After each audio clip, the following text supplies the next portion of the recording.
오래전에 있었던 일인데요. 생명이 이독한 상태로 중환자실에 누워있던 폴 바오지라는 비록 크리스찬이었지만은 치료 과정이 너무 고통스러워 기도할 수도 없었고 살 희망조차 거의 없었던 사람이 있었어요. 그런 폴에게 한 간호사가 들어와서 모레이의 발자국이라는 시를 읽어줘도 좋겠느냐고 물어봅니다. 그 시는 오늘 우리가 잘 알고 있는 시죠. 그 내용은 이렇습니다. 어느 날 밤 꿈을 꾸었네. 주와 함께 바닷가 거리는 꿈을 꾸었네. 하늘을 가로질러 빛이 임한 그 바닷가 모래 위에 두 쌍의 발자국을 보았네. 한 쌍은 나의 것, 또 한 쌍은 주님의 것. 거기서 내 인생의 장면을 보았네. 마지막 내 발자국이 멈춘 그곳에서 내 인생의 길을 돌이켜 보았을 때 자주 내 인생길에는 오직 한 쌍의 발자국만 보였네. 그때는 내 인생이 가장 비참하고 슬펐던 계절이었네. 나는 의아해서 주님께 물었네. 주님, 제가 주님을 따르기로 했을 때 주님은 저와 항상 함께 하신다고 약속하셨잖아요. 그러나 보세요. 제가 주님을 가장 필요로 했던 그때 거기에는 한 쌍의 발자국밖에 없었습니다. 주님은 저를 떠나 계셨지요? 주님께서 대답하셨네. 나의 귀하고 소중한 아이여, 나는 너를 사랑하였고 너를 조금도 떠나지 않았단다. 너의 시련의 때, 고통의 때에도 내가 본 오직 한 쌍의 발자국, 그것은 나의 발자국이란다. 그때 내가 너를 등에 업고 걸었노라. 간호사가 읽어준 이 시는 중환자실에 누워있던 이 폴에게 아주 깊은 감명을 주었던 것입니다. 기대 이상의 그러한 감명을 받았어요. 왜냐하면 이 시를 지은 사람은 바로 누구냐면 폴의 아내인 마가렛 파우즈였기 때문에 그래요. 26년 전 폴과 자기 아내 마가렛 파우즈는 한적한 어느 해변을 걸으면서 하나님의 성실하심과 돌보심과 하나님의 능력에 관해서 이야기를 하면서 모래사장을 걸었어요. 하나님의 자녀들이 고난을 받을 때 하나님께서는 자녀들을 어떻게 안고 가시는가 하는 그러한 내용의 대화를 나누면서요. 그래서 마가렛은 집으로 돌아와 그 내용으로 시를 썼고 흥분이 채 가시지 않는 상태에서 그 시를 사랑하는 남편 폴에게 선물해 줬어요. 수년 후에 파우즈 부부가 이사를 하게 되었습니다. 이삿짐을 나르다가 아내로부터 받은 그 시가 쓰여졌던 그림 액자 6개가 사라진 것을 그때서 발견할 수 있었고 이를 아무리 찾으려 해도 찾을 수가 없었어요. 오래지 않아 이 마가렛은 가게에서 그 그림 액자와 카드, 컵, 13꼬리에 새겨진 자신의 시 모래 위의 발자국이라는 시를 보게 됩니다. 그런데 거기에는 작가의 이름란에 모두 작자 미상이라고 쓰여져 있었어요. 이 마가렛은 자신의 명작을 빼앗겼다는 사실이 너무나 고통스러웠지만은 극복하라고 애를 썼고 마침내 그 작품을 하나님께 드리기로 마음을 먹습니다. 그런데 그 시가 26년의 세월이 흘러서 원래의 주인이었던 폴 파우즈에게 다시 들려준 거예요. 그것도 그가 가장 힘들어 주님의 위로가 절실히 필요할 때 그 시가 다시 간호사 입을 통해서 들려진 것입니다. 전도서 11장 1절에 이런 말씀이 있어요. 너는 내 식물을 물 위에 던져라. 너른 날 후에 도로 찾으리라. 여기서 내 식물이란 말은 그대로 직역하면 너의 떡이란 말과 같습니다. 오늘 내가 먹어야 할 떡을 아무런 보상을 기대하지 않고 기꺼이 누군가를 위해서 희생하고 던져 주었을 때 은혜의 하나님께서 언젠가 반드시 갚아주신다는 그러한 귀한 말씀이에요. 우리가 잘 아는 것처럼 전도서는 해 아래서 살아가는 인생의 허무함을 노래하고 있는 그러한 책입니다. 행복하게 살고 싶어하는 우리네 인생이 허무한 이유를 전도서의 저자였던 지혜자는 하나님을 잃어버린 까닭이라 이렇게 말씀하고 있습니다. 하나님을 잃어버린 세상은 결국 하나님의 심판을 면하지 못할 것이고 하나님 심판 아래서 그동안 풍요를 누렸던 사람일지라도 모든 것이 허무함을 깨닫게 되는 날이 반드시 온다는 것이 전도서의 골자예요. 그러면서 하나님과의 관계를 회복하여 허무한 세상에서 허무하지 않게 사는 방법 가운데 하나로 방금 읽어드렸던 말씀을 하고 있습니다. 그것은 바로 어려운 이웃을 위해 은혜를 나누는 삶을 살라는 거예요. 우리가 누군가의 은혜를 베풀고 나눈다면은 공평하신 하나님께서 언젠가 반드시 우리에게 갚아주신다 이렇게 말씀하고 있어요. 내가 베푼 은혜가 작은 것일지라도 희생을 가하고 내 것임을 포기하듯 베풀면은 하나님께서 반드시 갚아주신다 하는 말씀이에요. 앞서 말씀드린 마가렛 파우즈는 자신이 지은 이 아름다운 시를 잊어버렸다가 한 가게에서 우연히 발견하게 되죠. 분명 자기 것이라고 주장하고 그것을 되찾아올 수는 있었지만은 그녀는 그것을 포기합니다. 그리고 잊고 있어버리고 맙니다. 그런데 26년이 지난 후에 자신의 남편이 정말 너무 절망적인 상황에 처해 있을 때, 그래서 그 어디선지 희망을 찾아볼 수 없을 때 자신이 포기한 그 시가 남편에게 간호사의 입술을 통해서 희망을 안겨주고 있다는 사실이에요. 지금 이 순간 나는 너무나도 고통스럽고 힘들지만은 하나님께서 자신을 품에 안고 이 고통의 뜰을 함께 걷고 계시다는 믿음의 확신을 가질 수 있는 저와 여러분이 되시기를 주님의 이름으로 축원드립니다. 하나님께서는 우리에게 성경을 통하여 분명하게 약속하고 있어요. 우리가 하나님을 위해서 그리고 누군가를 위해서 기꺼이 내 것을 포기하고 희생한다면 하나님께서는 언젠가 반드시 우리에게 갚아주신다고 약속하고 있습니다. 우리가 희생하고 포기한 것과 똑같은 것으로 갚아주시지는 않을지는 몰라도 반드시 우리에게 더욱더 풍성하게 되돌려 주신다고 약속하고 있어요. 그것이 신실하신 하나님의 저와 여러분에게 주신 약속입니다. 작은 것이지만 그 작은 것을 통해서 하나님께서는 놀라운 은혜를 베풀어 주십니다. 사랑하는 여러분, 하늘나라는 결코 어마어마한 무언가를 통해서 이루어지는 것이 아니에요. 오늘 본문은 예수님께서 하나님의 나라를 비유로 말씀하시면서 하나님 나라는 사람이 자기 죄소밭에 갖다 심은 겨자씨 하나가 같다 이렇게 말씀하고 있어요. 하나님의 나라는 여자가 가루 서말 속에 갖다 넣어 전부를 부풀게 한 누룩과 같다고 말씀하고 있습니다. 오늘 본문의 말씀을 좀 더 정확하게 이해하기 위해서는 그러므로라는 오늘 본문 가장 먼저 나오는 단어에 대한 정황부터 우리가 이해할 줄 알아야만 합니다. 그러므로라는 단어는 본문의 바로 앞에 나타난 상황과 연결된다는 뜻을 가지고 있죠. 그리고 예수께서 이르시다라는 표현 속에서 이르시다라는 말씀은 계속해서 말씀하고 있다는 뜻이에요. 그러니까 오늘 본문의 말씀은 본문 바로 앞에 나오는 10절 이하의 상황 속에서 계속되고 있는 말씀이라는 것을 우리는 알아야만 합니다. 10절 이하에는 예수님께서 안식일에 한 회당에 들어가셨는데 거기에 18년 동안이나 귀신 들려서 고통당했던 한 여인을 고쳐주시는 이야기가 기록되어 있어요. 18년 동안이나 고통당하고 여인을 고쳐주심에도 불구하고 회당장은 그것을 나무라고 있어요. 왜 하필 안식일에 병을 고치냐 이 말이에요. 당시 유대인들은 안식일법을 자기들의 목숨처럼 소중하게 지켰던 그러한 사람이었어요. 그래서 예수님의 사역 가운데 안식일을 범했다는 것 때문에 종종 예수님과 충돌하는 그러한 사건이 성경에서 기록되고 있음을 볼 수가 있습니다. 마가복음 2장 23절 이하의 말씀에서 안식일에 예수님께서 제자들과 함께 밀밭 사이로 지나가실 때 제자들이 배가 고파가지고 밀이삭을 잘랐어요. 그러자 그것을 지켜보고 있던 바리새인들이 왜 안식일에 해서는 안 되는 일을 하느냐고 따져봅니다. 그들의 안식일법에 의하면 안식일에 벼이삭을 자르는 것은 추수하는 행위로 안식일을 거룩하게 지키는 율법을 어긴 것으로 규정하고 있었기 때문에 그랬었던 것이죠. 그때 예수님께서 유대인들이 가장 존경하는 다윗의 이야기를 꺼내주십니다.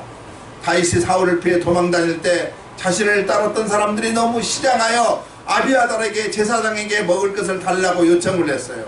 그때 아비아달 제사장은 다윗 일행에게 마땅히 줄만한 음식이 없어 제사장들만이 먹을 수 있는 회막의 진설병을 주어서 다윗과 그 일행이 먹을 수 있게 만들어줬어요. 다급한 상황에서 율법의 규정도 선을 위해서 바꿀 수 있다는 것을 보여주는 귀한 그러한 사건입니다. 안식일에 일하지 말고 거룩하게 지키라는 것도 선을 위해서 바꿀 수가 있다는 사실을 우리는 알아야만 합니다. 왜냐하면 안식일이 사람을 위해서 존재하는 것이지 사람이 안식일을 위해서 존재하는 것이 아니기 때문에 그래요. 오늘 본문에서도 그렇습니다. 안식일에 귀신 들려 고통당하는 여인을 고쳐준 곳에 해당장이 꾸중한 이유도 그들의 안식일 그 법 때문에 그랬어요. 안식일에 병을 고치는 일이 의료행위로 안식일에 아무 일도 하지 말라는 율법을 어겼다, 그런 말이에요. 그런데 예수님께서 그들이 실제로 살아가면서 행하는 모습을 예로 들면서 안식일에 병자를 고쳐주는 것이 왜 잘못된 것이냐라고 생각하느냐고 대묻고 계시고 있음을 알 수가 있습니다. 그들은 안식일에 일을 해서는 안 된다고 하면서 자기들의 소나 나귀가 목이 마를 때 애양간에서 풀어가지고 끌고 가서 물을 마시게 하기도 합니다. 소가 목이 마를 때는 애양간에 풀어주면서 18년 동안이나 마귀에게 매어있는 귀한 생명을 고통에서 건져주는 것이 왜 잘못되었느냐 이렇게 말을 하고 있어요. 그 말씀을 듣고 예수님을 비판했던 사람들은 부끄러워할 수밖에 없었고, 그 말씀을 들은 많은 사람들은 예수님께서 지혜롭게 대답하심을 보고 하나님께 영광을 돌릴 수밖에 없었습니다. 그리고 오늘 본문의 말씀이 주어졌어요. 바로 그 회당에서 말입니다. 하나님의 나라는 마치 채소밭에 갖다 심은 겨자씨 하나가 같이 작은 것에서 시작된다고 본문은 그렇게 기록합니다. 이 말씀은 마귀에게 고통받는 사람이 너희 보기에 작은 것처럼 보이지만은 결코 작은 것이 아니라 이 뜻이에요. 당시 사람들은 병든 사람을 불쌍히 여기기도 했지만 오랫동안 병에 걸린 사람, 즉 불치병에 걸린 사람은 하나님께 저주를 받은 사람이라 이렇게 잘못 생각을 했어요. 그래서 그런 사람은 업신여기고 무시를 했어요.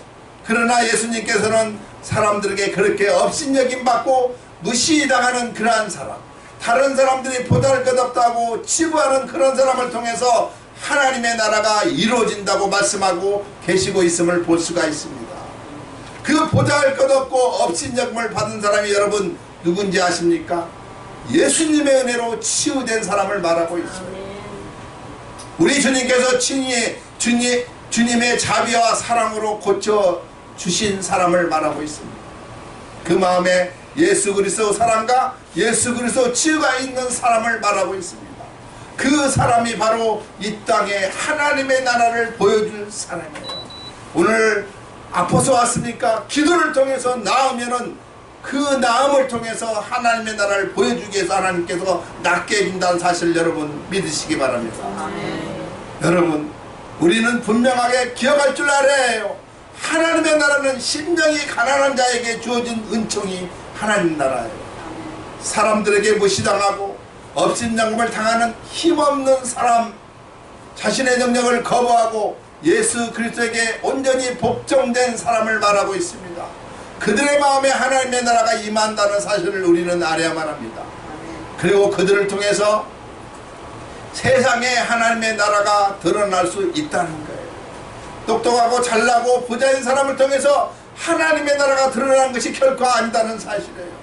돈 많은 사람을 통해서 하나님의 나라가 보여진다면 하나님께서는 우리같이 가진 것 없는 사람을 택하지 아니하시고 이건희같이 돈 많은 사람을 주님의 제자로 삼으셔야 할 것입니다. 그리고 가진 것이 없는 우리는 하나님께서 눈길조차 주지 않으셨을 것이에요. 그런데 하나님은 가난하고 가진 것 없고 배운 것이 없는 저와 여러분 우리를 택하사 있는 자들을 부끄럽게 하시고 있다는 사실을 우리는 알아야만 해요. 고린도전서 1장 27절에서 29절에 이렇게 말씀하고 있습니다. 그러나 하나님께서 세상에 미련한 것들을 택하사 지혜 있는 자들을 부끄럽게 하려 하시고 세상에 약한 것들을 택하사 강한 것들을 부끄럽게 하려 하시며 하나님께서 세상에 천한 것들과 멸시받는 것들과 없는 것들을 택하사 있는 것들을 폐하려 하시나니 이는 아무 육체도 하나님 앞에서 자랑하지 못하게 하려 함이라. 아멘. 그렇습니다. 하나님께서는 강한 자, 많이 배운 자, 건세 있는 자, 내려라 하는 자들을 택하셔서 하나님의 나라를 이루어 가시는 것이 절대 아니에요. 오히려 가난하고 가진 것이 없고 배우지 못한 연약한 자를 통해서 하나님의 나라를 만들어가고 있다는 사실을 우리는 알아야만 합니다. 많이 가지고 많이 배우고 많은 권세를 가진 사람을 통해서 하나님의 나라를 만들어 가시는 것이 아니에요. 겨자씨는 우리나라 말로 말하면 깨알만하다 이 말이에요. 우리가 흔히 아주 작은 것을 뭐라고 말합니까? 깨알만하다 이렇게 말하죠. 이스라엘에서 아주 작은 것을 겨자씨 같다 이렇게 말합니다. 사실 겨자씨가 깨알보다 더 작아요. 그래서 마태복음 13장 31절에는 겨자씨를 모든 씨앗보다 가장 작은 것이라고 표현하고 있음을 볼 수가 있어요. 그런데 가장 작은 겨자씨지만은 정원에 심겨진 이 작은 겨자씨 하나가 큰 나무로 자라서 새들에게 보금자리를 제공해 준다는 사실을 여러분 아셔야 해요. 오늘 본문의 나무가 되어 공중의 새들이 그 가지에 깃들인다고 하고 있는데, 이 말은 새들이 그 가지에 둥지를 들고 사는 것을 말하고 있습니다. 새들이 잠시 쉬었다가 하는 것이 아니라 아예 거기에 둥지를 들고 지속적으로 살고 있는 상태를 말하고 있는 것이죠. 연약한 자의 마음에 하나님의 나라가 이루어진다면 그들 곁에 사람들이 모일 수밖에 없어요. 돈 많고 많이 배우고 권세 있는 사람들 곁에도 사람들이 모이긴 하지만 거기에 모인 사람들은 그들을 통해서 자신이 뭔가 유익을 얻기 위해서 모인다는 사실이에요. 그리고 자신에게 유익되는 것이 더 이상 없다고 생각하면 언제든지 그 것을 떠나버리고 마는 것입니다. 그런데 가진 것 없지만은 사람을 품어줌으로 하나님의 나라를 보여주는 사람들 곁에 모인 사람들은 언제나 그 곁에 머물 수밖에 없는 것이죠. 그가 얼마나 가졌느냐, 그에게 내가 얻을 수 있는 것이 무엇인가를 따지지 않고 그 곁에 머물기 때문에 그렇습니다. 그저 그의 품이 좋아서 그 안에 머무는 것이 너무 좋아서 그 품에 머물기 때문에 그래요. 우리에게 예수님은 바로 그러한 분이라는 사실입니다. 예수님은 우리에게 말씀하고 있습니다. 마태복음 11장 28절에서 30절에 수고하고 무거운 짐짐자들아 다 내게로 오라. 내가 너희를 쉬게 하리라. 나는 마음이 온유하고 겸손하니 나의 멍에를 먹고 내게 배우라. 그리하면 너의 마음이 쉼을 얻으리니 이는 내 멍에는 쉽고 내 짐은 가벼움이라. 세상에서 치열한 영적 싸움을 하다가 주님 품에 안기면은 주님께서 우리에게 안식을 주신다는 거예요. 세상살이에 지치고 힘들어 주님을 찾으면은 주님께서 기꺼이 우리를 맞아 안아주시고 하늘의 평안과 위로로 우리의 영혼을 덧입혀 주신다는 사실을 우리는 알아야만 합니다. 그 주님은 십자가에서 처참하게 모욕을 당하고 죽음을 당하신 그런 분이에요. 가진 자들에게, 권세 있는 자들에게 버림받으신 분이시기 때문에 세상에서 버림받는 저와 여러분 우리들을 기꺼이 안아주시고 있습니다. 믿었던 제자에게 배신당하신 분이셨기 때문에 세상에서 배신당하고 마음 아파하는 저와 여러분 우리를 이해해 주시고 우리를 위로해 주시는 분이 우리 주 예수 그리스도예요. 주님은 그 십자가의 사랑으로 오늘도 저와 여러분 우리를 품어주시고 우리 안에 하나님의 나라를 경험하게 만들어 주시고 있어요. 그러기에 주님이 우리에게는 겨자씨 하나가 같은 분이라는 사실을 알아야만 합니다. 주님은 비록 많이 배우지 못하셨지만은 우리 영혼의 둥지가 되어 주시는 분이기 때문에 그래요. 우리 주님은 우리에게 겨자씨 하나가 같은 분이십니다. 주님은 비록 세상의 권세를 하나도 누리지 못하셨지만은 우리에게 세상을 이길 힘을 주시는 분이기 때문에 그렇습니다. 실제로 예수님은 당시 사람들에게 겨자씨와 같이 여김받던 그러한 분이었어요. 주님은 베들레헴이라는 작은 마을에서 태어나셨죠. 주님이 태어나셨을 때 동방에서 온 박사들, 즉 이방인 몇몇과 들판에서 양을 치던 목동들 몇 사람 외에는 아무도 예수님의 태어나심에 관심을 갖지 않았어요. 갈릴리에서 아버지 요셉으로부터 목세의 일을 배우셨지만은 어느 누구도 그분이 메시아일 것이라고 생각한 사람이 없었어요. 심지어 공성회를 시작하시면서 수많은 사람들에게 인기를 끌었고 수많은 사람들이 예수님을 따라다녔지만 예수님은 결국 권력자들에 의해서 처형당하고 말았다는 사실을 우리는 기억해야만 합니다. 아무런 힘도 없는 아주 약한 모습으로 죽을 수밖에 없었어요. 그래서 예수님은 당시 사람들에게 겨자씨와 같이 아주 작은 존재에 지나지 않았다는 것을 알아야만 합니다. 그런데도 예수님께서 십자가에 죽으신 후에 부활하셨고 제자들에게 성령을 보내주셨어요. 그리고는 어둠과 죄악으로 가득 찬 세상을 변화시키는 복음이 되어 주셨습니다. 사람들이 크게 관심조차 갖지 않은 그 작은 겨자씨가 큰 나무로 성장하는 것처럼 예수 그리스도는 겨자씨 같은 작은 존재처럼 보였지만은 지금은 세계의 역사를 바꾸는 그러한 분이 되었어요. 채소밭에 심겨진 작은 겨자씨 한 알이 싹이 나고 자라면은 공중의 새들이 둥지를 만들 정도로 큰 나무가 되는 것처럼 세상에서 지치고 힘들고 상처 입은 사람들이 주님의 품 안에서 안식하고 위로를 얻고 치유를 받고 있다는 사실에 예수님은 겨자씨였습니다. 여러분, 겨자씨는 아주 작은 것입니다. 작은 것이었기에 사람들이 작다고 무시하는 작은 씨앗이에요. 그러나 그 안에 생명이 있기 때문에 그 작은 겨자씨는 큰 나무로 자라서 새들의 보금자리를 만들 수가 있은 거예요. 우리가 비록 작을지라도 우리 안에 생명이신 주님을 모시고 살아간다면 우리도 예수님처럼 겨자씨로 살 수가 있어요. 누군가의 그늘이 되어줄 수가 있고 누군가의 마음의 위로가 되어줄 수가 있고 누군가의 작은 용기를 주는 겨자씨 같은 사람으로 우리가 살아갈 수 있다는 거예요. 우리 안에 예수 그리스도 생명을 담고 살면은 우리도 겨자씨와 같이 하나님의 나라의 큰 사람으로 쓰임을 받게 될 수 있다는 사실에 자신이 작은 겨자씨임을 기억하며 사는 사람은 작은 내 삶이라 하더라도 그것을 하찮게 여기지 않아요. 내게 있는 그 작은 것이 천국을 만들어감을 알기 때문에 그렇습니다.